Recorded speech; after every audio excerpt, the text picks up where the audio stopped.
Good thing you didn't do the 30 seconds of silence while I was swirling my coffee. Yeah, right. And we're live. Yeah, we had a coffee incident right before we went live. These pants dry fast. I'm fine. But we're good. All right. Yeah, good to see everybody in the chat. Matt and Clarion and Abyss and Arturo Miguel. Wow. Got a full house. Wow. Yeah, good. And thanks, Arturo, for following us on Twitch. That's our neglected platform, so we could always use another follow. We're like, we got to average 3 viewers a stream to get the affiliate thing, and we're at point 2.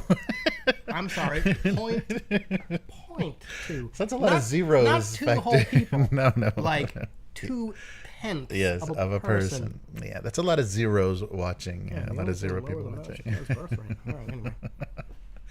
All right. Yeah, but good to see everyone. Yeah, we just survived Golden Week. It wasn't much of a week. It was just a scattered few days. It was a weird one. Like, first we had that Tuesday was a national holiday, then nothing, and then it fell on like the Saturday, Sunday, so we're going to cheat you out of 2 days. And then just, I had to work on Monday. I had 2 days off. 2 days off for this Golden Week. So 2 days does not a week make. Yeah, not fun. Yeah. Yeah. Oh, hey, Andrew. Nice. Good to see everybody in the chat. Yeah, so been up to any tiny armies or anything lately? Did you get any free time? Night. Oh, really? Yeah. No, only last night did I stick a tiny label onto my tiny armies. Because, back of I left a 5mm space on the back of each base. Because at that size, like, I've tried my best to differentiate what the different unit types are, but you're going to forget. Yeah. So I thought, 5mm across the back, and I printed out on a laser printer. I tried to use like a color matching tool to match the Vallejo color as close as I could, but the vagaries of printing. Anyway, finally stuck it on the back, and I'm like, yeah, that looks okay. Oh, good. Okay. Good. Is it on Instagram or anything? Yeah, just on Instagram last night. Just cool. I did one sample one, and now I got to cut like a whole ton more. Yeah, right. But anyway, yeah. Nice. That's a good idea. Very cool. Yeah, because otherwise, like, you could tell what things are, but there would be a lot of what unit type was that again? And then, so it's just a lot easier to have something written across the back. Yeah. And I wasn't going to be able to hand paint any kind of legible format. So yeah. Nice. Oh, that's cool. Good idea. Yes, Infinity coming up this weekend, so we'll get back to. And you said you were very prepared. Yeah, I'm very prepared. I have no list, and I don't know what scenario we're doing or anything. So. Well, you're supposed to know the scenario beforehand. Yeah, because you kind of gear your list towards it, because sometimes you need specialists. So only certain units can interact with objectives in certain cases. So if you have none of them or one and they get killed, then you instantly kind of forfeit the match. Yeah. Okay. Yeah. So it's interesting in Infinity, because some factions you can hand someone a list and everyone like stealth deploys. So you give them the list and there's like one unit on it, or it's blank, and they're just like, okay, so you know the faction, so you know what they're capable of. So wait a minute. So nothing appears on the table. So let me get this straight. So not only does nothing appear on the table, right. The list you hand your opponent is blank. Right. Yeah. So it doesn't tell them anything, because that seems. Sorry. On the one hand, okay, cool. On the other hand, that seems a bit ripe for cheese. Or potentially, right? Yeah, and there's not. I don't know if all tournaments or whatever, but like the courtesy list is just a thing that may or may not happen anyhow. But it's just kind of nice to see what you're dealing with, so you know like how strong. If you don't know the unit, because there are a lot of factions, if you don't know the unit, how strong the melee, how strong the shooting is. Or so you know that they can see you when you're invisible. So that's a lot of stuff too. If you've got some sort of camouflage on, some kind of electronic camouflage, and they're wearing goggles, and they're like, "You're right there, dude. I can shoot you." So it's interesting. It's got a lot of that, and so you deploy like just markers, and then they can like try to scan or view the markers to discover, I think it's called. They can try to discover it, and if it's nothing, then you've already spent your action, and then they can So not only not only do you get like markers for like an invisible setup, you potentially also get like decoy markers. Right, multiples.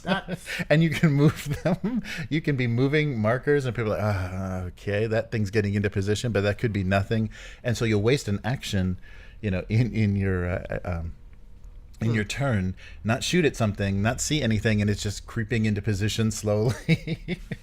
very mixed feelings. Because like in the back of my head, I'm thinking like the old Netrunner, and I'm like, I enjoyed playing Jinteki with that kind of bullshit shenanigans, right? When you're just like, you don't know what it is, right? But yeah, I think it would have to be something. As long as the other people, I would have to assume, as long as the other people are like aware of this is possible, right? This thing is, you might know what you're dealing with. Yeah. Right? And you can get lucky too and discover someone and just shoot them dead, so they've done nothing. They've just appeared and died. Yeah. So yeah, it's very interesting, those kind of dynamics, but it gets, it gets pretty thick with the rules and layers of rules. I can imagine, yeah. Because we're just playing real basic stuff. We're like ignoring a lot of the fire team rules and a lot of like bonuses you get for having certain units grouped with others and moving them together and stuff. Okay. And so, yeah, playing smaller. And I like that because it's just enough that I'm still looking stuff up, but it's not like every single turn is like, wait, what is this? What is this? Yeah.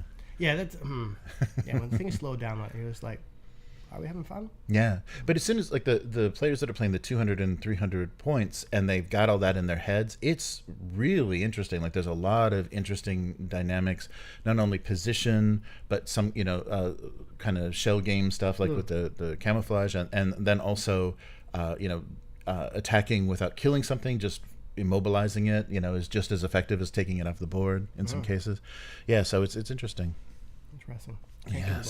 Can't give yeah, but you picked, I think the Pano Sienna, the Pano was definitely, they have the least amount of that. They're just shoot them and blow them up, the least amount of bullshit in their faction. So yeah, that was a good choice early on. All right, well, let's get going for this week. Good to see everyone. Hey, Rob. Rob's in the chat. Hey, and chat is stacked tonight. Yeah, very good. All right, so I think everything's good. Looks like we're sounding okay. We've got a little treat for the halftime show. Oh, okay. Did a little supercut. We'll see how that goes. All right, I'm ready. All right, so let's do this.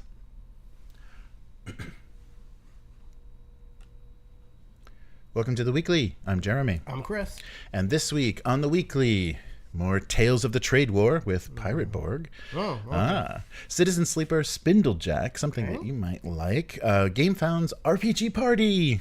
Yeah. Okay. And I think something that probably everyone has seen now because they have just blitzed advertising on social media. Liquid Steel. Yep. The Melsonian, the Troika setting, and English print of a graphic novel. So let's start. So this was really charming, and it shows how far this trade talk for tabletop and stuff has gotten down to like the normie mainstream. This is like Denver local news, Fox 31, and so off of their website they did, and the website's great because I'll even read the little headlines that pop up between the paragraphs. They're hysterical. So the Denver News spoke with a local Denver man, a local boy made good, as you might say, Luke Stratton, who was a concert lighting designer for bands like Smashing Pumpkins until the pandemic. And he found his new passion, tabletop, and dropped his job and put all of his time into making his own.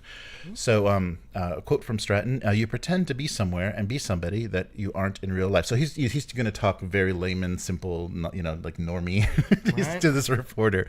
So he first started playing, running games in the basement of a Denver game store called the Wizard's Chest as a monthly game meetup. It's like... and there's a lot of likes in what he says. It's like adventure, excitement. I just made the thing that I wanted to exist, referring to when making Pirate Borg. There wasn't a good pirate role-playing game, and I made it.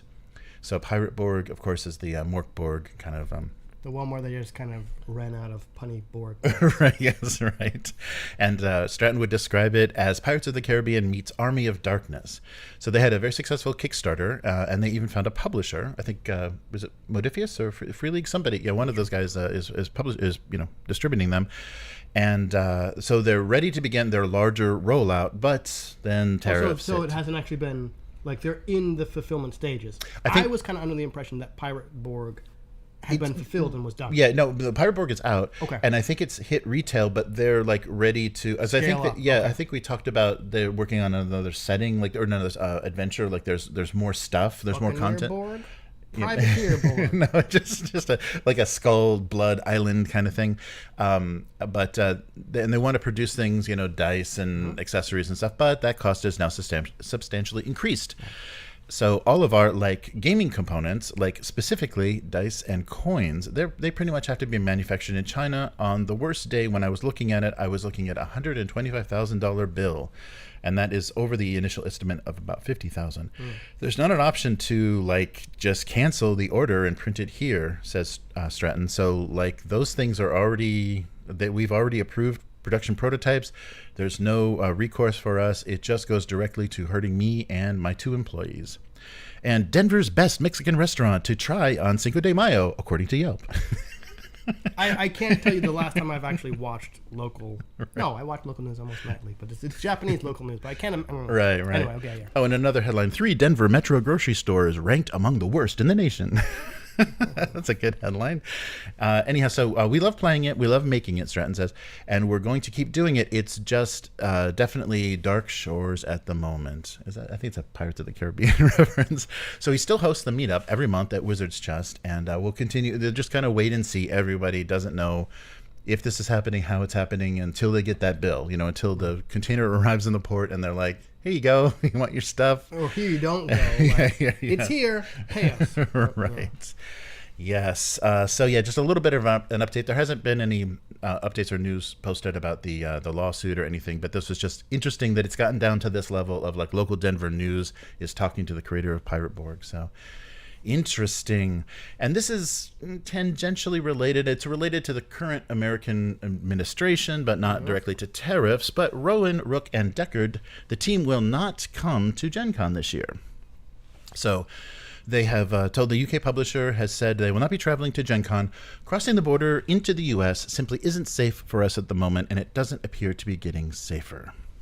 So we aren't the first to make this decision. We suspect that we won't be the last either.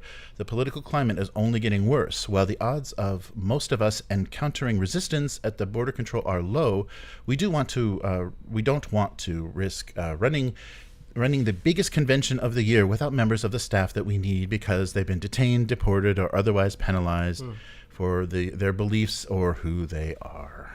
So no fun. But so it's well, that sucks. But that Yankee dollar, you can't. It's irresistible. So they're not coming, but they are coming. So they're going to be. Their booth is going to be operated by U.S. representatives, and so they're just going to be paying an American, local staff. So they're not going to have their UK staff. There won't be any events, signings, panels, or B2B meetings. So they're going to miss out on that business, but they are going to sell stuff. So wait. They're paying that staff. That staff is paying taxes. Anything they sell, you have to report, and they're paying sales tax on that at the convention.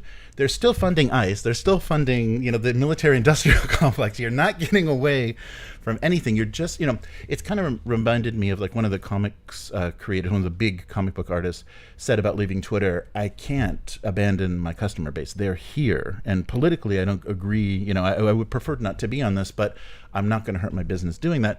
They're kind of making that same decision. It's we're going to, hurt our business for political reasons, but, we're going to still try to, be there as much as possible. So it's a little bit, them talking about this as a little bit of a virtue signal because they're still there. It's just that they're physically, they don't have a horrible plane ride and a shitty Indianapolis hotel room, but they are still going to do this. Deported or yeah. Okay, and as I said, okay, I'm going to the States later this summer, and I'm just going to I'm a U.S. citizen, and I'm just okay, the chances of anything happening are probably nothing, but still, it's still in the back of my head. But I'm yeah, I don't know if I would say virtue signal, but like that Twitter analogy, which I thought was decent.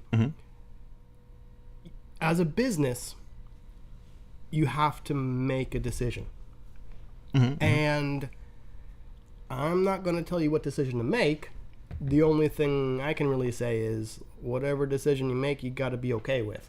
Or you got to commit to. If you got to be okay, you know what? I've crunched the numbers or I've run the numbers, and my best guess, I'm taking this much hit by leaving Twitter. So I just feasibly cannot do it. Okay, fine. Yeah, right? If you're able to live with that, okay. Right? Yeah, there's interesting. This is not related. I won't go into it. Maybe talk about it next week. But Dungeon Crawl Classics just made a Goodman Games just made a weird choice. I've seen that. Yeah. So they took a stand, and then they, presidents change, administrations change. It's like, okay. So yeah, this is it's interesting. Like when it comes to business and politics, some people it makes interesting decisions. But the article that talked about this also noted that Ryan Estrada and Kim Hook-suk also canceled their month-long tour of the U.S. Promoting their comics, both Eisner Award comic book creators, because of dealing with immigration and not wanting to deal with any bullshit. Yep. So we will see. We'll see how that goes, and we'll see how the conventions are actually affected by this, because there are a lot of international creators. Well, okay. I mean, not tangent, but I've often talked on social media about we're never going to get away from D&D being like an 8,000-pound gorilla in the room unless people who are third-party creators who are financially able or willing to take the hit start making third-party stuff at kind of scale, like for other games, right? And someone has to take that first jump. Someone has to do it first, and I can be mad, but I can't blame all of the little third-party people who go, you know what? Can't afford to not make D&D stuff. Right. Like, they're not financially stable enough to go, I'll tank any income I have, sometimes maybe like my sole income, not even getting into like disability or minority and things like that. Like, they can't take the financial risk, and so I can't fault you for not taking that risk, right? What I can do is fault like the big kind of people who probably would be able to survive, right? Anyway, someone's got to make that jump, and I'm kind of liking it to this where, if people who are able to, either willing to take the financial hit by saying, no, we're not going to Gen Con, or able to take the financial hit, then maybe it'll start. And I realize that my logical conclusion to this argument is that a group of TTRPG retailers is somehow going to change the politics of America, which is not going to happen, right? But anyway, you all know what I'm saying. Right. Yeah. So we'll see, and we'll report anything that comes up, because this is going to be convention season coming up, and we'll see. But something that I noticed that I thought you might like. So Citizen Sleeper, which is I think both PC and console game, kind of an indie video game. There's two of them now. I think the creator just made a sequel. He also made a solo TTRPG just recently. So Citizen Sleeper Spindlejack, a TTRPG based on Citizen Sleeper. So in honor of Citizen Sleeper Day, I'm not sure which date that was, a print-to-play TTRPG for a solo play was created. So Citizen Sleeper is a moody atmospheric tale of survival and strife out past the edge of corporate space. So some of the themes of the RPG are the commodification of the body, what life is like when you decide that your job isn't your purpose anymore. So the game itself, the video game itself, I always thought, like, playing it feels very TTRPG, because you're kind of you're crawling on a map, and you have to do these things and find items and to progress, and so you're kind of doing fetch quest. You're kind of dungeon levels and stuff, and it's very you're clicking on locations, just kind of dealing with it. It's not like a 3D action like running down the hall. It's got great art and very atmospheric, and you kind of opening up this space station and like doing jobs for people, and it lets you into other places. And so it did feel very pencil and paper.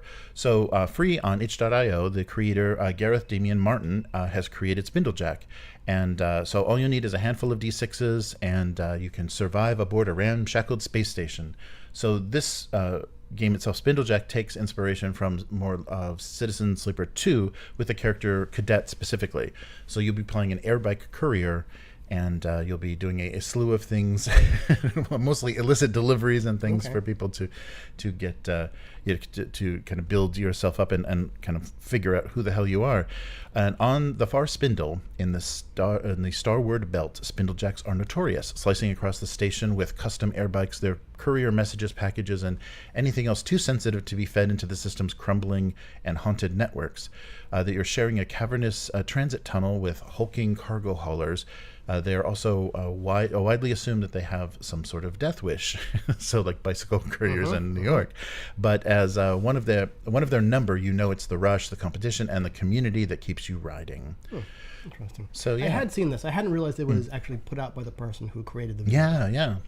I like that a lot. I think that's very cool. So yeah, print and play includes map files and everything you'll need to play the game yourself. I'm not sure, so it seems like I haven't done enough solo gaming. It seems like solo gaming has to kind of be journaling, right?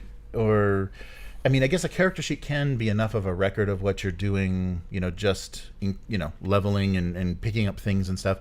But it seems like there should be some sort of note taking or some kind of, logging. Well, there can be. Right? I don't know all the different types of solo games, but journaling is one where the game generates some kind of prompt and then you write something about it, right? Or I'm thinking about Ironsworn, where Ironsworn, you actually did group play, where in that one they say you don't have to write a story if you want to, but it probably makes sense. I mean, you do have a character sheet and things to track in terms of communities you kind of name or people's kind of disposition to you, but you don't have to write journal entries. You could if you want, and then there's other ones that are more like a map, and you kind of move your little thing across the map and you discover what's there, and you may or may not adjust some stats or have to solve some problems, but you wouldn't necessarily, again, you could if you wanted to, but you wouldn't have to write a journal entry. Yeah, right. But it does, I think most of them, not most, some kind of way to record the state of the game does make sense. Yeah. Because otherwise it doesn't really feel like a game. It feels like all these separate little incidents that don't really connect to each other. Right. Yeah, and since they specifically mentioned map files, I think similar to the video game, it probably is the map and, finding out where things are and where you're, things that happen at locations. You're probably writing names of locations and opening up a ship's or the space station map. So probably, the map is your... I think I saw this on itch.io and I was going to pick it up. I think you actually use the dice to... on the map, right, to track things. Oh, that's a great idea. Yeah. So free print and play. So if you played Citizen Sleeper and liked those games, this would be a great. I mean, same art, same designer. Go for it. Or if you didn't and are interested in solo games, because that's what you have time for. Yeah, right. If you're a solo game player and not a video. I thought you were going to say if you were a lonely player with no friends. You lonely son of a. All right, but if you're not lonely, or if you're looking for I don't know, all right, friendship and camaraderie, there is an RPG party waiting for you. So Gamefound and partners, and various partners. So they're partnering with, first of all, Drive Through RPG, to create a what they're calling the RPG Party, an initiative aimed at supporting independent tabletop role-playing creators. So the program will be run in a partnership with Gamefound, Drive-Thru, Magpie, Chaosium, and Loot Tavern. So they'll provide resources, mentorship, and marketing assistance. And for Gamefound, that's pretty big, and for Drive-Thru, that's pretty big to be giving you that kind of promotion on those platforms, because they're pretty big. So small to medium-sized TTRPG creators with projects that have not been previously crowdfunded, which can include new game systems, settings, and adventures, can submit, and basically you'll be seeking this offer for a network to network with an industry expertise and a platform for creators to refine and showcase their work. So basically, right now there's an open call, and there'll be a kind of jury review of everything that's submitted, and the jury consists of Gamefound, Drive-Thru, Magpie, Chaosium, and 20 projects will be selected, and they will receive support, including workshops with the veterans from these, probably the people that voted on your games, for project refinement and crowdfunding strategy, marketing booths on Drive-Thru, one-on-one consultations with Loot Tavern, assistance from Gamefound for creating your review preview pages and things on their site, marketing support. You get some free ad-found credits between 100 to 500 based on your follower counts. And so what are the submission requirements if you want to get involved? So a two-page spread is preferred, one piece of art, and a full page of text. This is intended, that's kind of the minimum. This is intended for physical print, but they will, you can offer digital PDF rewards for the crowdfunding. It should be original tabletop RPG material, rule set settings, or adventures. And you are required to run the campaign on Gamefound, and the final physical book should be at least 24 pages. Okay. Altogether, the submissions close on June the 2nd. They'll begin developing the preview pages after that for the selected projects. Everything will be going live by July, and will launch on Gamefound, was scheduled to go live by July, and all projects will be slated to launch on Gamefound by August. So this RPG Party is an initiative to kind of support smaller projects and kind of lift up people with an interesting I wonder what selection. it says about me. Yeah. Because I saw this, right? I actually got an email about this. I clicked on the link, and my immediate reaction was, where am I turning over the rights to my stuff? Right? What does it say about me that my immediate reaction was, what's the hook? What's the catch? How much of the percent of the thing are you getting? Yeah, but I think, because it's Gamefound and drive-through, they already take a piece. They already take a piece. So that's probably all that they want. And just to improve, because if they get you a hit, if this little bit of support gets your project to be a hit, you're going to keep supporting, you're going to keep doing projects, you're going to keep releasing stuff on drive-through, Or... and taking away from Kickstarter. And taking away from Kickstarter. That's what I was thinking. You're probably right. The thing they get is just more content on Gamefound, right? Where if they're trying to go up against Kickstarter, just the more projects out there, the more people who are looking at it, the better. So why not do something like this? Yeah, and Gamefound is more specifically board game based. Like most of their big projects are board games, so I think they're wanting to kind of court indie and smaller tabletop creators because they want to be the platform of choice. They're going to give you a bigger piece. Like their take is much smaller than Kickstarter's, and they want to support specifically tabletop. So now not only board games but now RPGs.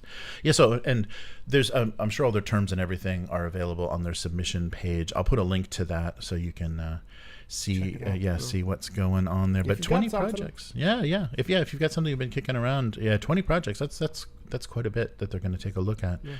And I wonder, so Magpie and Chaosium, I wonder if they're going to have a little bit of a bias, like types of games and things. That'll be interesting. Well, I mean, even if they're going to. I mean, everyone has a bias. So yeah. And this would, just the fact that you're actually talking to people from these companies is kind of good too. If you're trying to get into the industry, putting this project out there and then just getting some time to bullshit with these people and finding out, I thought that too. But then one of the requirements is they're open call and they're selecting 20. The way I read that is, if you get selected, maybe not contractually obligated, but if you get selected, it is expected that you will run the Gamefound campaign. Right. But that but showing your talent to Chaosium or Magpie can't be a bad thing. Oh, what you're saying, even if you're saying if you don't get selected. You don't get selected, or you're doing your project, but then they're like, hey, we're looking for somebody to kind of help us with this. So would you be interested? Networking is never a bad thing, and the fact that you're talking to people from these actual companies is. I was assuming that you wouldn't actually kind of get your foot in the door to talk. It'd just be like, okay, slush pile. There you go. But they'll be talking shop with you. They'll be talking marketing and if you get selected. If you get selected, you got some interesting access. And then once that project is done, who knows? Yes. All right. And lastly, this was inescapable. I think every social media, multiple, even like a shitty game app, like an idle game app on my phone, popped up an ad for this. I'm like, are you fucking kidding me? Wow. Liquid Steel, the comic and RPG. So Milsonian Arts Council is working with Eduardo Mazzatelli and Enrique Alcatina for doing their classic sci-fi fantasy comic series, both as a first appearance in English, freshly translated. So first release in the English market, and a setting for Troika. So it'll be a Troika Troika setting, and so you're getting two translations, a graphic novel and a campaign. And I like the art of this a lot. I think the artist worked with 2000 AD a bit, and some of the style of this reminded me of some of the Nemesis, the Warlock kind of stuff. This is much more psychedelic. So kind of like Nemesis the Warlock if it was like more psychedelic, like the Elric comics. Okay. Yeah. So translating the legendary Argentinian Liquid Steel for the first time in English, and also producing the tabletop. And I think that's nice because they'll have access to all of that art from the comics. So it's going to be a great looking book. You know, all the classes or all the character types for Troika. My immediate reaction was, if like, okay, sure, I'm sure there's like a setting, implied or explicit otherwise. I'm like, comic books got to have a story. Yeah, which means it's kind of finished. So, right. Are you the like further adventures? Are you just like playing this character? Like, I'm sure you're not playing this character again, right? But you bringing up the art, it's like, okay, the art was probably for a specific thing, and I'm sure they can have like spot images and stuff like that, but it's not going to be like, and insert your character here, right? Right. Yes, so they're producing a pair of A4 hardback books for this, getting the game setting and the kind of complete graphic novel of all the stories. First time in English, 288 pages of liquid steel for the hardback, and it will be A4 sewn binding, so extra durable. Oh, so the RPG is 2 A5 hardbacks. No, there's two, so that both are A4 hardbacks. The RPG and then the graphic novel. Yeah, gotcha, graphic novel. 2 A4. Yeah, big. Yeah, they're big. Yeah, and it's good for comics too. Yeah, no. So Alcatina worked on Judge Dredd, Heavy Metal, Star Blazer, X-Men, Toxic, Superman, and Batman. And Mazzatelli is known for writing Shakar, Windward, The Ziggurat, Imperator, and Journey Through the Labyrinth. So they're all going to be translated by a capable creator to get you a good, somebody that's creative themselves, so they'll get you a good translation. The art is being recreated from originals and supervised by the artist himself and published by Melsonian Art Council. So it's full of psychedelic myth and energy, and it really is great artwork. It's going to be, they're not going to do any colorization or anything, so it's going to be black and white. Both books are going to be black and white art, but it's gorgeous stuff. So the 11 Laws of the Realm. So this is basically kind of giving you a little bit are thwarted. Madness and absurdity are the true natural states of the world. Repetition is death. Dreams are real. Nightmares are real too. Realism and objectivity were obliterated by the weapons of mass destruction in the Fourth World War. The world is either a spinning coin on the horn of a great devil or an orb floating within an unfathomable void. All rules must be challenged at least once. Sensuality and violence rule over all courts. Mischief is the bane of kings and shall be rewarded. So there you are. There we have it. Sounds weird. Yes. It fits. I think if it's as a Troika setting, I think it works. So, of course, if you don't know the Troika system, it's wonderful and wonderful to play and simple to run, kind of automated character creation. You kind of roll randomly and get this character type, and you can interpret it, however you want. Yeah, it's very generic. You can dive right into the game. Sounds like some wishy-washy, hippy-dippy storytelling game to me. Right. And the thing that they're trying to do with this setting specifically is you can dive right in with no prior knowledge of this comic or the setting or the system or anything to just play in the campaign. A few easy steps and you and your players will have a grasp of the world of liquid steel. So they're giving you 36 new backgrounds. Yeah, that's what they call them, backgrounds. Yep. For the characters, new spells, new enemies, and the lore, the law, the realm, and demons and necro-alchemists. Doesn't matter what it's from. That word is now tainted. The lore, yes. Yeah, so it's the samples on the crowdfunding page are great. You'll really, if you like any of that, kind of like 70s, 80s psychedelic, odd sci-fi stuff, this is really gonna be your jam. So the complete physical is 60 pounds UK. I only have the UK, and an effort to bring a legendary comic to the English world for the first time. You know what I was thinking of? How we've talked about before about game. I'm wondering if there is an Argentinian role-playing game, and if there was, because it's similar. Where like, here's this thing we've never had in English before that's finally being translated, but it's a comic, which is fine. But I'm wondering, made a game, and wouldn't it be cool to have, if that exists, to have that translated into English? Right, because it would open up kind of this whole realm of what Argentina thinks a role-playing game is. And especially of this time and everything. Yeah, it might just be that, rights and stuff, maybe the companies went under and, there's no... So that kind of stuff is always tricky. But they will be back soon. If this is successful, will be back soon. They have two more graphic novels, 2 more settings, Metal Earth and Train World, to kind of give the same sort of treatment to. Maybe just the graphic novels. I don't know if it's going to be a Troika setting completely. But they're going to manufacture all their books in Europe, so hopefully get around any of that nonsense. And as far as they know, all the countries that they're dealing with, there's going to be 0 import tax on those books. So yeah, just the shipping. So they're trying to get around, kind of what's going on. I think Melsonian, has a probably good sense of that and enough experience. So it will take until September for everything to rev at the warehouse. So they'll begin shipping things after the campaign closes by October. And a wonderful thing that they put at the end of their page, AI generation is violence to culture and the environment. So this is a real person's actual artwork, and no AI has been used. I think that's a really good way to put it. But so that's going to do it for this week. So where can people find you? On that ambulance that's going by. Yes. No, sorry. Blue Sky and Instagram and select Facebook groups that are mostly miniature related. Hivemind, HYVEMYND, where it's little people. It's little people. In various forms. Little people, big wars. Either my kid or miniatures. Little people. Mm-hmm. So how about you? So next week I'm going to a monthly cartoon stream. So Abuse Cartoons, I'm going to draw my single panel gag cartoon live on stream for the month of May and probably beginning of June, as I've been doing. Read the cartoon. It's gocomics.com/domestic abuse.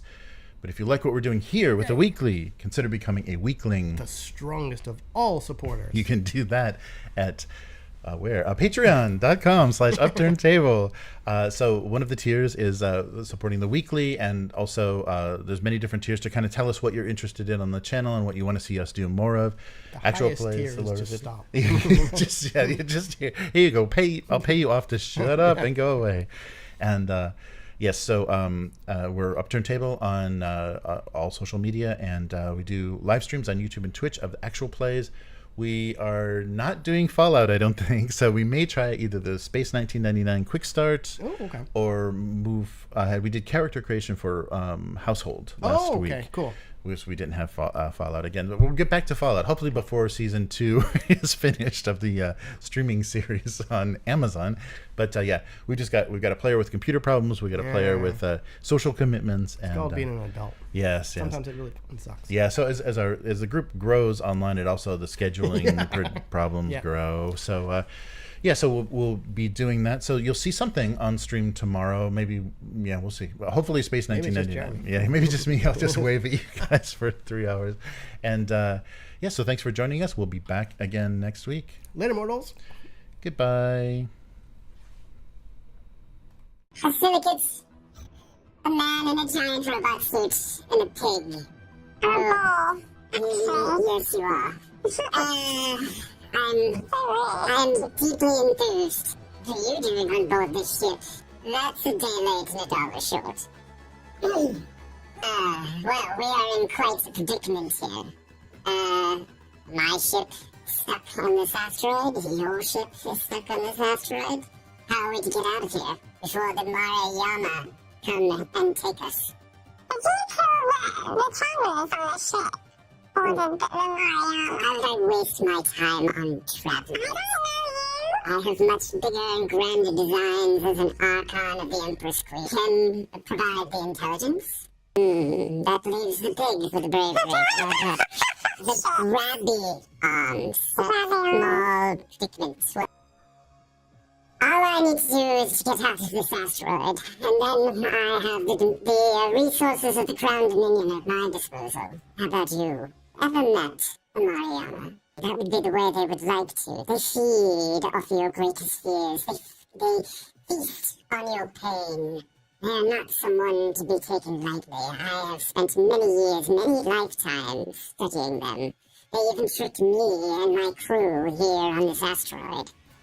I can perhaps offer you a couple trinkets that might compensate you for your time and also perhaps increase our odds of success from the meager to, merely the preposterous. Either It is a two-barrel plasma pistol that fires an awakened insect ammunition. That awakened insect gives you a very powerful weapon that has a very high likelihood of hitting, and then you also can release the hiver to go and stalk your prey. Yeah, sounds good. I'll take it. A funny little weapon. It's called a zero gun. The zero gun fires a primary projectile, creates a hole in substance, and then it fires a secondary projectile that tears apart everything within it. Called a puppeteer. These aren't really weapons in and of themselves, but they're nanoparticles that you can emit, and then use them individually to either do your whims, do group actions, or attack on your behalf. It's basically an animated cloud of that has been alive for centuries. That could be able to do that. We have to go into the Mariana vessel beneath us. This asteroid is a cloaked vessel of Mariana. Have you not figured that out? All of my crew is dead. I am the only survivor here. We are on an asteroid that is literally teeming with space devil nightmare chewing aliens. No.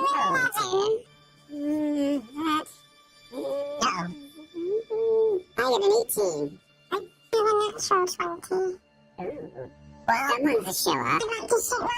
Cool weapon. The hiver. You gonna use this normal gun mode? I think I might choose the hiver. Okay, on who?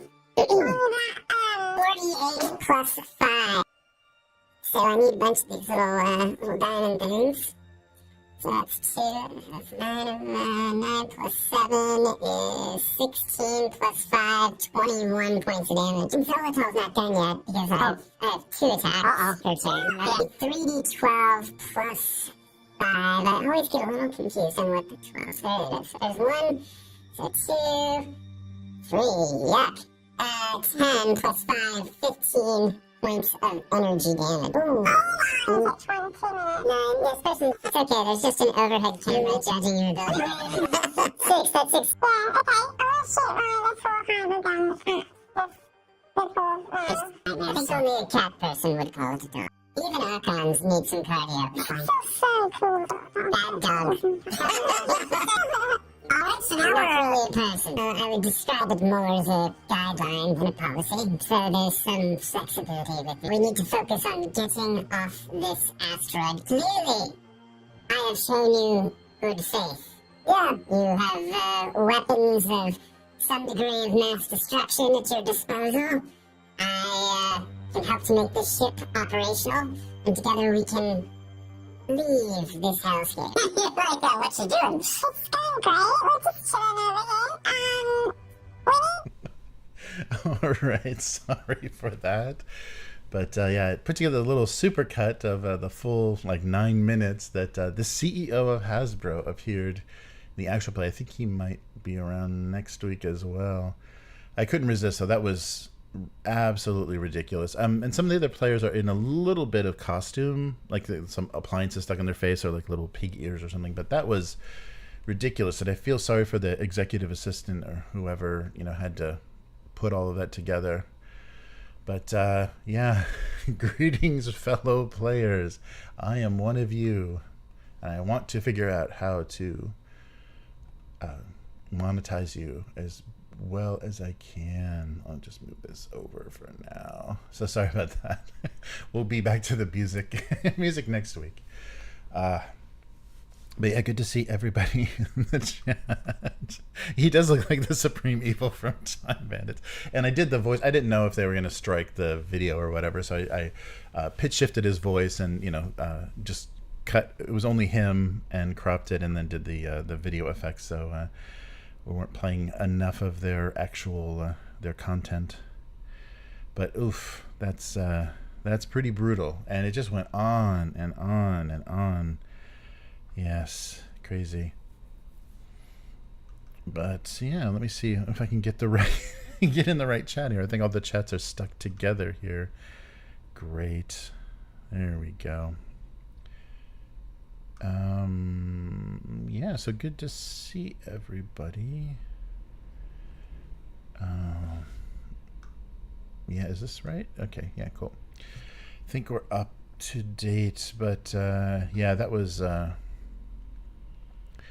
fun surprise. So I forget where somebody just posted that somewhere, and a link to the YouTube video. Oh no, I missed the pun in real time. Oh no, chat is stacked tonight. Hello everyone. Yeah, sorry. I missed. Yeah, I missed read. Yeah, I should. Oh yeah, that's right. I didn't put it on the big. That's the one thing I forgot to do, was put it on the big monitor so I could glance over at the live chat more easily. Apologies for that. Yeah, that's a thing that usually works a bit better. But yeah, good to see everyone. Yeah, Pirate Borg, published by Stockholm Syndicate. Yeah, Free League. Yeah, I think that's I think they're published by Free League. I forget which, but I think that first initial book that they did is everywhere, and I think they did a setting that that they, like adventure setting, more support, and then maps, and like they said, dice, and a lot of accessories that are now going to be stuck in China. Ooh, there's an indie heat poll up in Discord. Oh, very cool. I'll have to take a look at that. Yeah, Free League Workshop. Oh, that's right. Nice. It's all Swedish in the end, says Abyss. Nice. Yeah, the chances of anything coming from ice is 1,000,000 to 1, they said. Yeah. Oh yeah, so regarding the Gen Con statement, let's see, Rob said, I don't think it's necessarily virtue signaling. They stated that they wanted to avoid potential border issues, risk of staff being denied. Well, who are their staff if they're worried about that? I guess if they've got political, because their games are very political, so maybe they do have a lot of activists, like people that have been in, pro-Palestine protests and things. So they're just worried that, like a lot of people, they might be on a list in America. We pretend that that's not a thing, but yeah. I think both China and America are keeping good track of who they're seeing as subversives. So yeah, I wouldn't be surprised if you get an extra layer of security. Nice. Yeah, that's right. Their indie label, the Workshop deal. Nice. And I like the fact that was a really funny, like a local news report talking about the game store that he runs his meetups at and stuff. It's really funny. Yeah, that's the thing. I just realized that because I was thinking, going back and forth how to do solo play stuff, so I could there'd be an extra night of streaming on the channel, and I realized, the Foundry is probably amazing for that. They've got just about every setting, character sheets for everything, and I have trouble sharing the server. But if I'm playing solo, I only need to be able to log into it. So I might try some Foundry. Like really obscure stuff on Foundry to run as solo, because they have everything. They've got so much support, and it's so much better quality because it's like passionate. It's open source, so it's passionate developers that like the games and producing stuff for it. Yeah, good stuff. So yeah, Citizen Sleeper 1 and 2, Arturo says, amazing RPGs, very narrative driven, almost like old school choose your own adventure. Yeah, so they're not action. You're kind of like, clicking on the map and getting pieces of the story and figuring out, okay, no, I can't, the door is blocked, and then you go talk to someone and they give you, a package to deliver or something you have to do on the other side of that door, so you get a password. And yeah, it's good stuff. And I think it would work really well, on the tabletop. And I'm really glad they did it print and play. So you can actually get it working, easily and try it out. I think it'll get people to want to play the games too, because they are very tabletop. Nice. A dark psychological horror RPG called about the Titanic called Iceborg. Nice, Rob.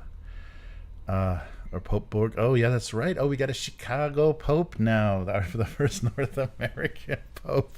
So we may be seeing a Saint Ditka, maybe. I don't know. Maybe a Saint Jordan coming one of these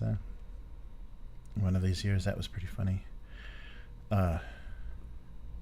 Yeah, but we'll be doing something tomorrow. Yeah, it is, and it's preparation for everything that's kind of that we have available is probably about the same, because I can get most of. And I went and gathered a bunch of actor shots and screenshots from the original Space 99 TV show, so we can get away from some of their like kind of mediocre, not of the era art. So yeah, I've got a lot, like the establishing shot they always use of the Starbase Alpha. I've got that I can use as a scene. So we'll test out Alchemy and see how it runs. Something just kind of built, because I haven't done that yet. Matt did that with Indie Heat, but I haven't done anything like kind of built up from nothing. And also, what else did you do? You did that with something else, Matt. Yeah, but it works well. They keep adding features on Alchemy. Arturo says, honestly, an OSR style sitcom horror RPG sounds dope. Oh, I'm sorry, Miguel, I'm mangling the Spanish names. Yes, my racist Anglification of those names is unsubscribe. Yes, it's brutal. I mangle I'm an equal opportunity mangler, though, so it doesn't matter what language your name is in. I will mispronounce it for you. Nice. All right. Yeah, Liquid Steel. I want to read the comic. Yeah, I'm really I really like the look of the art, and it kind of like fits. I've been reading a lot of the old 2000 AD stuff, the Nemesis the Warlock, and a lot of that era stuff. I really like that, and it really feels like that was and the artist's work for 2000 AD did some Judge Dredd, so I think they were inspired, but went way, like if you look at some of the imagery on the crowdfunding page, they went way into the kind of the psychedelic and kind of the living metal kind of biomechanical stuff. It's very cool. Hey Hodeg, how's it going? All right, Conan Borg. Nice. Yeah, nice. Yeah, they always do, and good quality productions. Yeah, it's interesting that they decided, oh yeah, let's do this as a Troika setting. Yeah, and got involved in the English translation of a graphic novel. Nice. Yeah, so what else is going on? Yeah, so we'll be doing something tomorrow. It'll be a surprise, and unfortunately it won't be Fallout, because that was there's so much, like as a group, everybody has a role in making decisions about what's going on. So when we're missing too many parts of the group, I should have, because there's our kind of like little side quests and stuff. I should take advantage of that and just if we've got 2 players, just take them out on a little side quest and just get off of the kind of bigger campaign we're doing. But yeah, we'll see how it goes. But yeah, I definitely want to try the 2D20 Space 1999 Quick Start. It's got pre-gen characters, and it's a real like amalgam of everything they've done with 2D20 so far. You're adding traits, you're creating assets, you're only rolling d20s, there's no d6s, and everything is more abstract. So it's problem solving, and it's not, I do 3 damage to this guy. You're actually, do you want to kill him? Do you want to immobilize him? Do you want to disarm him? And then set difficulty for that and roll. And it's also a different. It's not quite as abstract as John Carter, but you are pairing to like a stat and a skill type things, but it also affects narratively what your approach is. So we'll see how that goes. Is it working? Yeah, no drop frames, so we should be good on our end.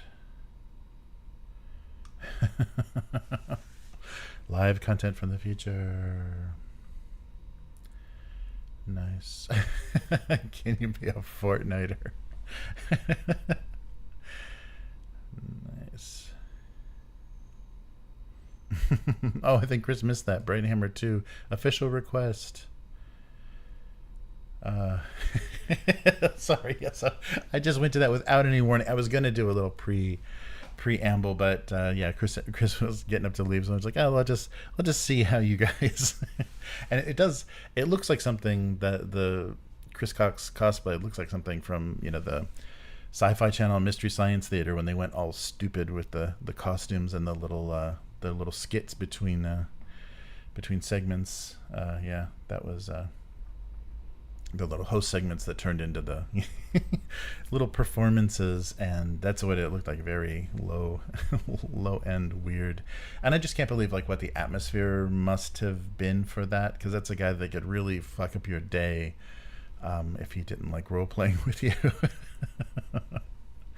You ain't working here anymore, or what do they pay you? It's the first thing he says after the session. Yes. So Exodus, the actual play. And Matt said, "Yeah, I saw later on Matt saying thinks he prefers the AI slop Chris and I boxing to watching Chris Cox with this chipmunk voice." Yeah, I was gonna put like a Doom kind of heavy demon voice, but that was really hard to listen to, especially the way he's talking. He's doing this kind of like erudite demon and kind of speaking in this odd way. So the chipmunk worked a little bit better for how he was performing his character. Yes, that is our new overlord, the AI bull Chris Cox. Nice. He's bullish on AI. Yeah, so very weird. I can't imagine if, and isn't that, I don't know, like, yeah, being a CEO, I don't think anybody can say no to you, to attending one of your RPG sessions. Yeah, Matt said, I take it back. I'd rather see the AI boxing match than this. Yeah, brutal. All right, so I'm catching up to chat finally. There we go. All right. So Rob says we need an RPG about liberating D&D from Hasbro. Has been Borg. Nice.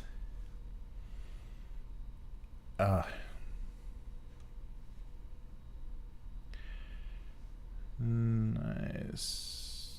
Oh, Rob's saying, oh yeah, we're talking about the ice and not coming into the U.S. I had a Scottish mate accused of having a terrorist accent. Oh, who was got deported back in the 90s. I kid you not. They've always been Gestapo Germany. Yeah. Well, I had friends. I had an Iranian friend that just used to, always thought twice about flying. It was just miserable because it was just strip search and really invasive shit every time he went near an airport. And this is like 90s, 90s, early 2000s. Yeah, so it's always been crap, and they've always had files on you, and they've always been waiting for you to get into their clutches. Miguel saying last year's Hugo's ended up being a fracas when China banned. Oh, that's right, critical authors from going. Yeah, that's right, or even being nominated. That's right. Yeah, I remember that. Arturo says, I don't think people realize how weird things are getting here in the U.S. Tourists are being reported being harassed or electronic searched at the border.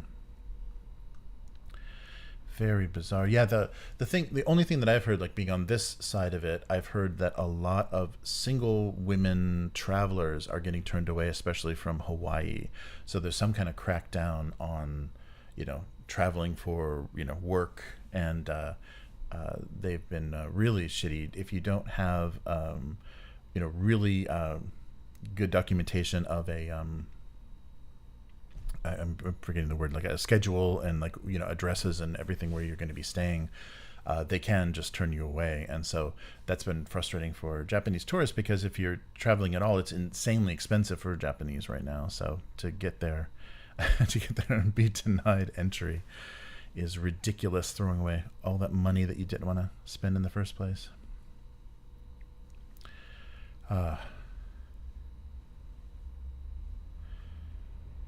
Camelot 3000 Borg.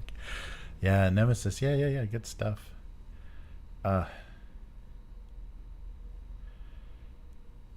Nice. So, interesting. Yeah. So Matt's saying there should be more 2000 AD based game stuff, and Miguel says, yeah, it's interesting. A seminal magazine, yet stuff with much less influence got games and RPGs. And basically, like, I keep looking, like, reading older 2000 AD stuff, you just realize how much Games Workshop just ripped their shit off, and we ripped everybody's shit off. But that's why it didn't get, because they already had 40K and things that Games Workshop were doing that were ripping off their look and their ideas and their properties. Yeah. It's funny. Yeah, and we're still getting that Rogue Trooper movie. I think I haven't heard anything recently. Oh wow, yeah, Abyss saying sort of people talking about not even going for the World Cup. Yeah, it's and the surveillance state and the what they know about you and how they are keeping track of you, it is going to get weirder and weirder. Just like, when we had a few years ago the kind of takeover of Hong Kong, and then China declared, yeah, we can charge you with crimes even if you've never been in China. If we have proof of it from social media or online, we can charge you with something in your absence, and then if you get into our clutches, then we will sentence you, we will be punishing you. I'm sure the US is like, hey, why didn't we think of that? That's probably something that they've been planning for a while. And the Olympics. Oh yes, are we getting another LA Olympics? Yikes. Oh, okay. So now, we have to settle this. So we had a little Discord drama. I'm gonna deal with this right now. I'm getting this right out in the open. Matt, that son of a bitch, accused me of only liking the action part of Star Wars and not any world building or a slow burn kind of setting stuff. And referring to, we were discussing Andor. So I was thinking about this, like, why did I not like that? And there's a lot, like, I'm not a Downton Abbey kind of, I don't enjoy any of that crap. So I don't like costume drama stuff. Okay.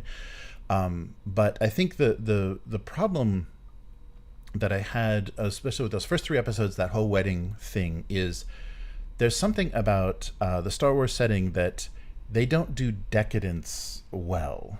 And I think that's what they were really trying to do, and contrast that against kind of the boots on the ground, rebels dying in the dirt, and then the people that were the politicians and everybody that was allied with the Rebel Alliance that are making moves and funding this whole thing. And I think it comes from the weird, like, visual missteps and all this shit that they did with the prequel series, the prequel designs. Like, Amidala's costume changes were garbage. The whole setting is just garbage. It's, basically just stolen from Dinotopia. So it's like this late Renaissance looking garbage that just doesn't make any sense and doesn't look good. Like, Star Wars, no matter how far back you go, should be more Bauhaus than Baroque, and so when they're doing this, they don't have, the designers and the people that are doing costuming and stuff for these series are kind of hamstrung with the shitty prequel stuff that was done, because it's just fucking nonsense.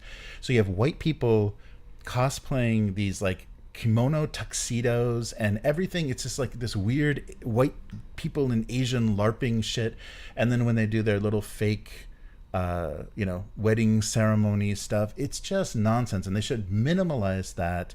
And I think for those episodes, I wanted more, like, kind of associative, like, direct cuts that were really showing, they're eating as a group at a bunch of picnic tables pushed together in a wheat field, and these people are dining on the finest thing, some interesting contrast, because it really didn't hit, like, the thing they were doing, kind of cutting between these two settings of the rebels on this farming planet posing as mechanics and having to get away because the Empire is, like, landing and searching these places.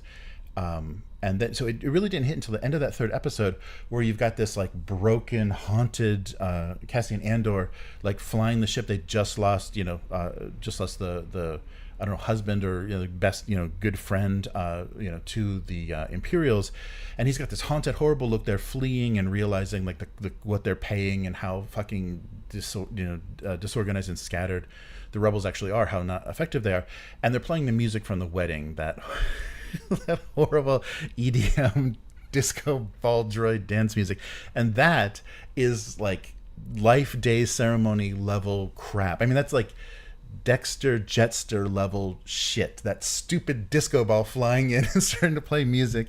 And it's that Disney thing where, do you remember the Falcon and Winter Soldier? There's a scene where Baron Zemo's dancing at a club, and that took the internet by storm, and the people did 10-hour loops of him dancing because it was so funny. And the same thing happened with the Mon Mothma dancing at the wedding, letting go. And I understand everything that they were trying to do, it didn't work as well as it could, and it just the distracting shit of how bad Star Wars looks when it's trying to do decadent, elaborate, whatever. It shouldn't ever kind of get to that point. So rant over, but I think that's the problem, is they don't portray that well, and I don't think that works, because that is just so distracting to me, that costume drama crap, which is so half-assed, and they don't let the designers like really do something unique where you take kind of disparate influences and kind of put them together and make them look like something foreign and exotic and alien. It's just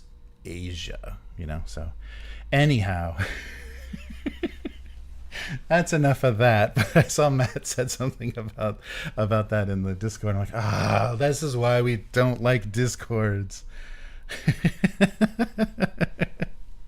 Sorry, I was just joking, but I wanted to say something because I thought it was interesting. I didn't want to type a bunch of nonsense into Discord, but yeah, I think that's the weird problem. I like minimalist looking Star Wars, no matter how rich or affluent they're trying to portray. I think it works better. I think when they did the prequel stuff, the influences were terrible, and it's just George Lucas had this idea to turn it into a costume drama, and then he just pointed at a bunch of costume sketches, and there's just a bunch of random crap thrown together and then shot on shot with actors against green screen, so it's just nonsense. But yeah. Spoilers. Yes. So friends can be wrong. It's just my thing. I like the minimalist, and it's not. I like the build up of both the heist and the prison escape and everything from season 1. So I don't mind slow. I love slow burn, and especially I like Tarkovsky and Kubrick. I love quiet, slow, weird, tense sci-fi. I think it's something about the costume drama of Star Wars that just doesn't work for me, and it's just weird. But I just wanted to take this opportunity, using my platform, to bitch like a child about Space Wizards. Full spoilers. Yeah, so I'm trying, and I was teasing Matt a little bit about Discord drama.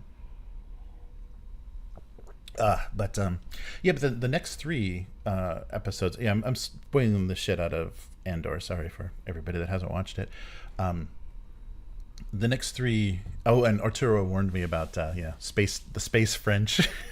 That was a little on the nose too, and they can't I don't know. There's something that really worked well in that initial costume design for those 70s and early 80s Star Wars movies, where George Lucas said something and he had a talented costume designer just interpret it, and his ideas were crap and they kind of made it work. So the pared down kind of vest and shirt, kind of Western wear looking uniforms, and the Nazi kind of German looking uniforms of the Empire, and then the robes for the people on the desert planet that ended up then all being Jedi robes. Those kind of influences, they use them well early on, and now it's just out of control. It's just weird. The internet's here to spoil. I gotta suspend my disbelief. Yeah, but no, I enjoyed the next 3 were fun. Yeah, and I really I think that art dealer thing works well, because they can do really fun things about suggesting civilizations that have disappeared, or these alien artifacts and stuff. I think that's really fun, and there they can be a little bit weird, and weird and decadent, and that is a kind of a cool aspect. But when they try to make I mean, we shouldn't know what a stupid wedding ceremony on Coruscant looks like, and and what they eat and stuff. That's just silly. And then, and it feeds the internet I think in a bad way, the fandom in a bad way. Those Wikipedia editors are going crazy now, inputting all of that. It's a 3-day ceremony. All right, and we're not going to play it. So we're definitely going to play West End Games Star Wars, because there's already probably a wedding adventure coming out for the Fantasy Flight version. Oh yeah. No, definitely, and I'm just like hung up on aesthetics. The writing is so much better. I don't know if they're just being like hands off or something, like how they're able to actually do any decent storytelling in those series, or maybe they give them a little more time or something. I don't know. It's either Disney's not interfering, or they gave them time to develop the scripts instead of just like now please when they were like on that churn for just getting content out. Because I think Obi-Wan and all of those, the Ahsoka series and stuff, I think all of those suffered from, just whatever. First thing you think of, let's just get a script out there. So I will let you know all about Andor Spoilercast I was invited to. Nice. Andor Spoiler. Yeah, that's right. So we got, is it only 3 more? Then is it 3 sets of 3 episodes? That sucks if there's only 3 more episodes. That sucks, because I like the idea though that it's leading up to Rogue One. So it's leading up to the events of Rogue One. So you're feeling like Andor's doom. Like, he's not going to die in any of these situations, but like any hopes or any like connections to other people, like are they going to kill some of these characters off by the end of season 2? Because, or they kind of disappear for a while and then they can come back. I wonder how many people are going to die that have been introduced in the Andor series. It'll be interesting. There will be D up this guy. Great. Yeah, that's great. That did really make me think of the Dexter Jetster's 50s Cafe. Nice. Yeah, garbage fast food abyss. Yes, that's true. I'm complaining about the wrapper on my McDonald's cheeseburger. I'm not liking this design. I don't know if I should be consuming this. Yes, Star Wars Wedding Planner, the RPG. I think Wedding Planner is going to have to be a character class now in that Star Wars, whichever one of those settings. Which one is it? The Age of Rebellion, I guess. Yeah, right. The Age of Rebellion will have to include Wedding Planner as a character class.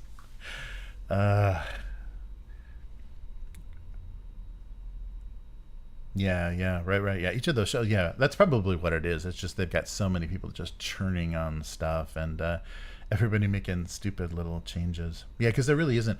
That's what they don't have too. They feel half-assed, and then just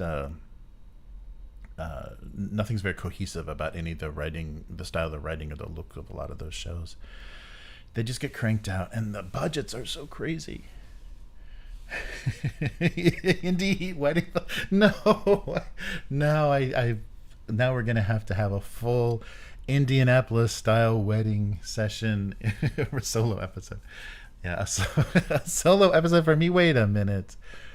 Oh man, I thought my character was already married. Yeah, that's funny.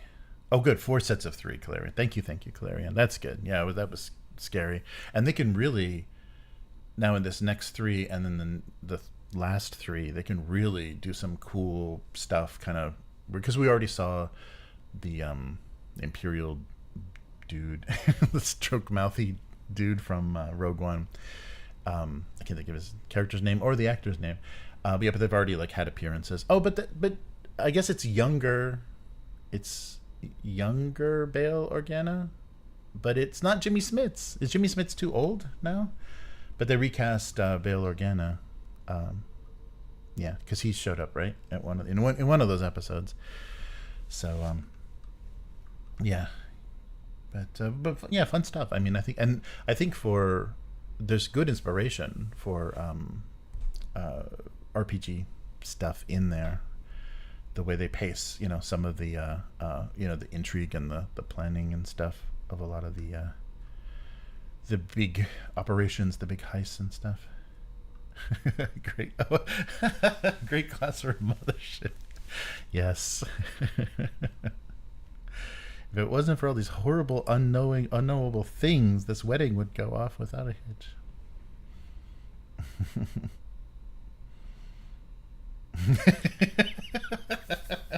Matt says the mob wants him dead, but he's got a wedding to attend. Nice. There's going to be a wedding now. I really stuck my foot in it, stepped in it now, whatever the expression is. I'm going to a wedding. One of my characters is going to be involved in a wedding. I know it. Our wedding planner is a Borg archetype. Nice. Yeah, it could be very disturbing. Or a second wedding, or like renewal of vows. Not even a wedding ceremony. No.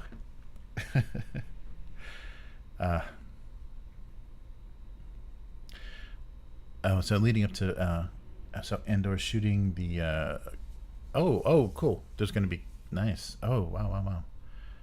That's cool. So it's going to lead up to the shooting of the Contact at the beginning of Rogue One. That's great.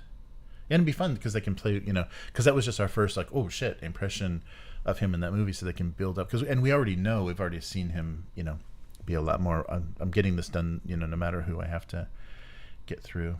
Jimmy Smits was unavailable. That sucks. Yeah, he's in demand. There's some reunion for what was the cop show he was on? Yeah, that sucks. That would have been a fun actor to see. Although, that was one of those. It's almost like before the Mandela effect was a thing, and I think there were like fake trailers or like fan film trailers in the late 90s during the times of the prequels. But I saw a trailer for whichever movie that was. Maybe it was the first one. Yeah, I can't remember. But when I saw Jimmy Smits in the trailer, I'm like, oh, this is a fake trailer. Jimmy Smits is not in Star Wars. So I thought for sure that was a joke. It's like, oh, somebody edited Jimmy Smits into Star Wars. Okay, I don't know how they did that, but that was weird. And for a while I was convinced that I hadn't seen the real trailer. And then he was there. That's too funny.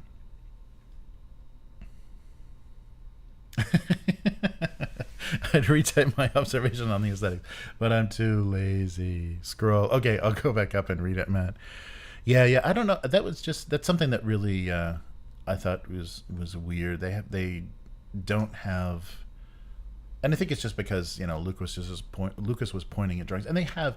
If you look at the unused art for the prequel trilogy and all Star Wars projects, it's amazing. They have like the most talented people working on that stuff, and they're coming up with original stuff. And of course, George or whoever is pointing at stuff is just picking wrongly. I'm looking for. Did you mark it with a keyword?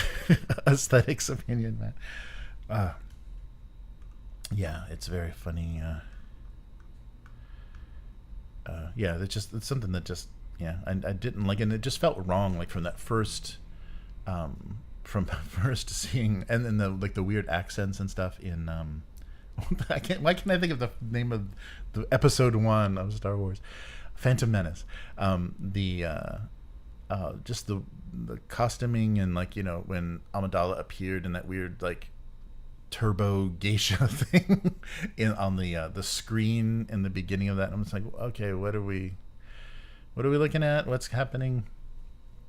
Yeah, and Naboo is completely just Dinotopia. I think Lucasfilm was producing or had some fail. I don't know if they did something or had a failed deal with the guy that made those books, the writer that did those books about people and dinosaurs living together in the Renaissance.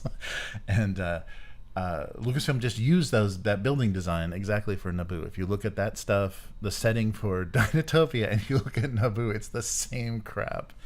So that was weird. Maybe they paid for it and they wanted to use it.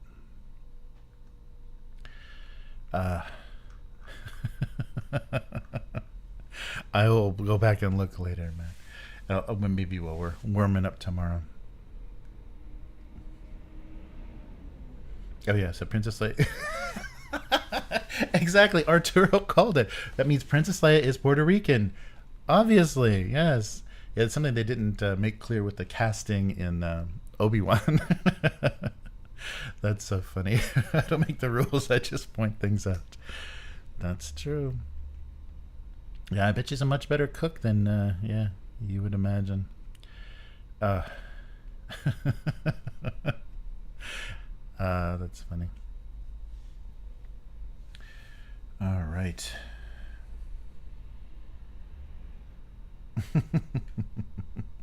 All right, dude. Yeah, take it easy. See you next week.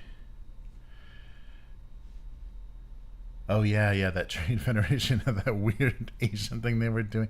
Yeah, and there was some fun kind of weird that robot dude that was adjusting dials to be able to speak right or whatever. There was a couple little background characters that were fun, but most of the main stuff they went with was just bizarre in the prequels. Yes, yeah, not a good writer, even worse director, and he has bad taste. Just overall, he needs somebody to intercept that. Yep, that's good. Oh, good night, Rob. Oh wait, Rob. What? Did I miss something? Rob's not going to sleep, is he? All right, but he may be working. Oh yeah, take care. Life intervenes. Take it easy, Rob. Rob's in this time zone. He's not going anywhere. He just finished lunch. All right.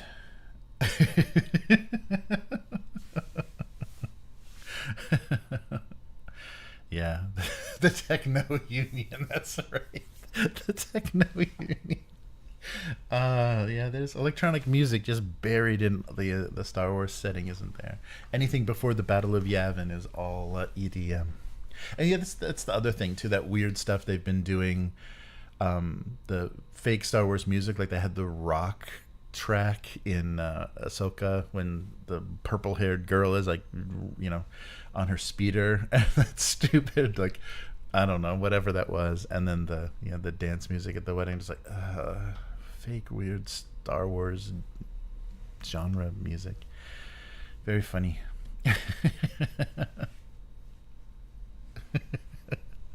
Yeah, Alderaan was probably really jumping before they atomized it.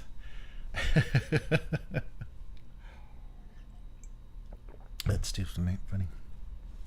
Oh man. But yeah. Well, we'll do something tomorrow. I'll prep. We'll talk a little bit after the stream here and figure out what I'll put together. But yeah, we could be doing some Space 1999. Yeah, and it should look pretty good. I found some good, not as good as the images in the PDF. For some reason, Modifius got some really high res, maybe from the upscale. They had screen caps or whatever promotional stills from the upscale of the TV show, but they're so sharp and beautiful. The images in the quick start, so that means in the book they're going to look really nice too. There was nothing online at that resolution, so some of my backgrounds are obviously going to be 70s TV screen caps, but some really good looking art. I'm glad that exists. I'm glad however they archived it or whatever their masters are for that show, they're in good shape. Oh yeah, I don't remember it. I'll have to go back and check that, Arturo. Yeah. So Fallen Order had a good opening track. Nice.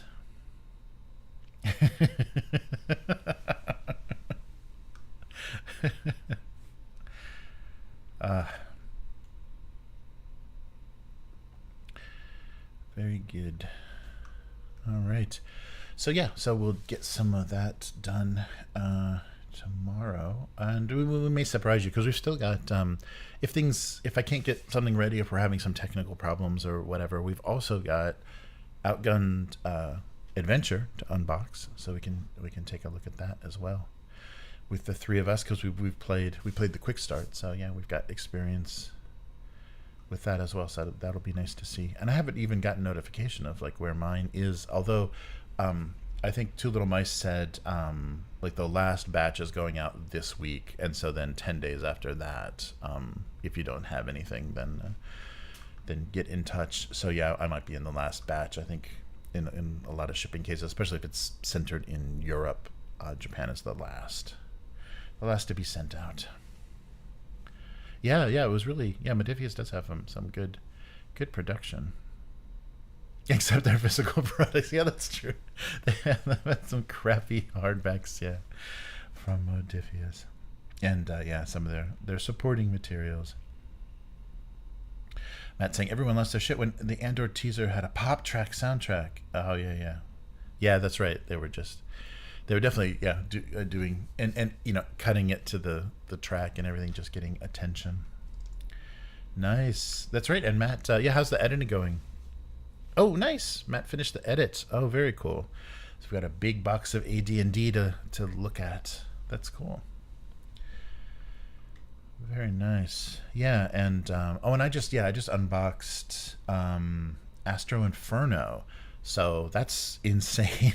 I guess they used 150 gram paper, so almost like just thinner than cardstock for the pages of this book. So it's a 220 page book, but it's like this thick. It's just a monster tome and really interesting design. It's I think kind of copying the Borg aesthetic, the over design, like because there's so much text on the page.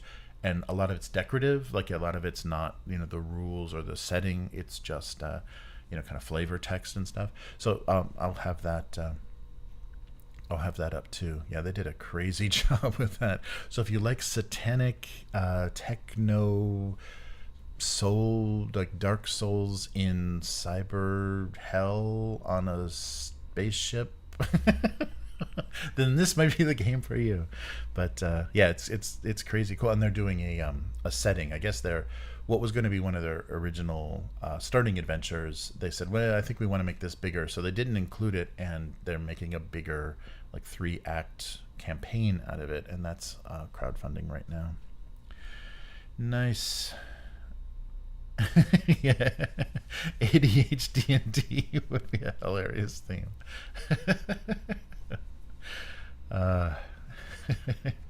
You gotta re-roll before you even see the results of your first roll. Wait.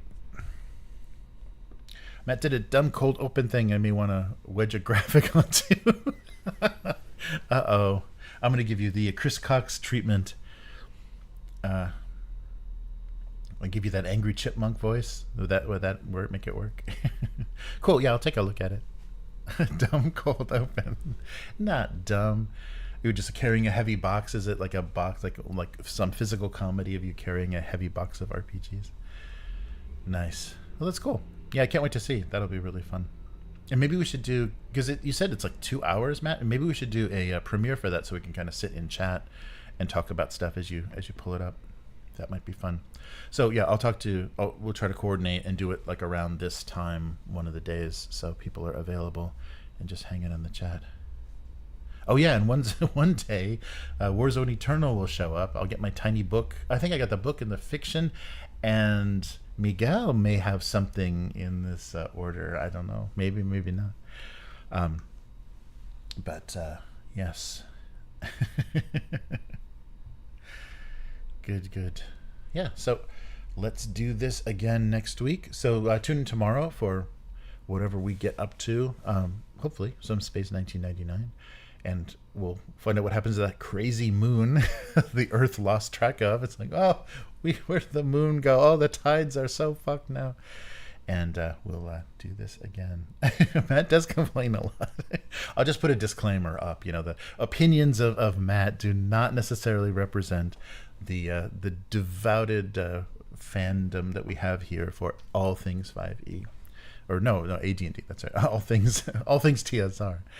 All right. So everybody take care, and we'll do this again next week. Goodbye.